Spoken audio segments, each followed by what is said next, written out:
बिटिआरनि डिसिसनखौ आं मोजां मोनदों। सिगांनिफ्राय बेबादिथ' आइडियाफ्रा मोनाखैमोन आरो जोंबो बिदि सानजानाय बादि मोनाखैमोन।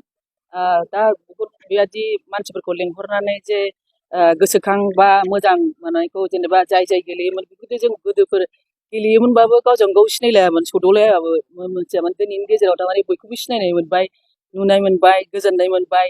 आरो बेबादि स्टेपखौ लाबाय थायोबा बा बे बोसोरावथ' जेनेबा दाखिनि लेटेस्टसिमखौ मोनदों, नेक्स्ट इयाराव जुदि सोरबाफोर जुदि गोदान फैयोबा बेबादि जुदि प्रग्राम खालामनानै जुदि गोसोफोरखौ गुदुं खालामहोयोबा माने फिउचाराव जेन गेलेग्राफ्रा आरोबाव ओंखारबावगोन बिदि होननानै सानो आरो। आं एथलेटिक्समोन, शर्ट आरो डिस्कासमोन। आं 1982 आव गेलेजेनदोंमोन स्कुलनिफ्राय। गोजौ जांख्लासिम सौहैनो हायो एसे नोंथांमोन दिनैहाय बर'नि गेजेराव साफा साफा अलंबार महरै सिनायथि जाबाय, मा फोरमायनो सानबाय?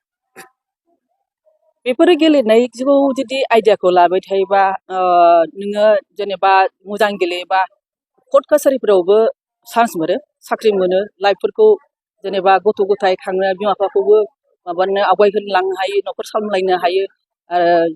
आरो बिनि गेजेरै गथ' गथायनि फरायनायफोरखौ लानानै गथ'फोरखौबो गावनि बादि गेलेनो फोरोंनो हायो।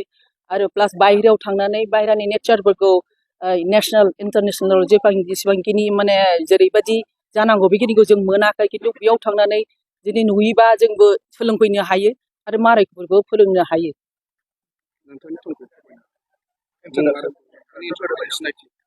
आं नीला बसुमतारी, बर्तमान आङो माबायाव NFL स्टेटिस्टिक्स डिपार्टमेन्टआव senior supervisor, chief office supervisor आरो जोंनि रेलवे बादिबा।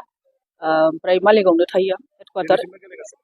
आं दाबो गेलेयो। आं एक्सुवेलि आं माबायावनो 97आवहाय अरिजिनेल आंनि जिखौ माने एज ग्रुप बेखौ गेलेनायखौ गारबाय। ओमफ्राय दा भेटेरान मिटआव आं रिसेन्टलि साउथ करियायाव थांनानै फैदों। बाहाय आङो मोननै शर्ट आरो डिस्कासावबो गल्ड मेडेल मोननो हादों।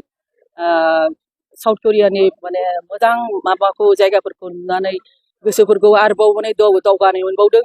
जेन माने बाहेरानि मानसिफ्राबो आरोबाव जेन जोंनि इण्डियानि मानसिफ्राबो जेन माने बिदि गेलेलायनानै लोगो मोनलायलायबा फिउचाराव माने गथ'फोरखौ बा गावनि देहाफोरखौ मोजाङै सामलायनानै लानो हायाबादि माने एसे गोसो दुंनाय मोनदों आरो।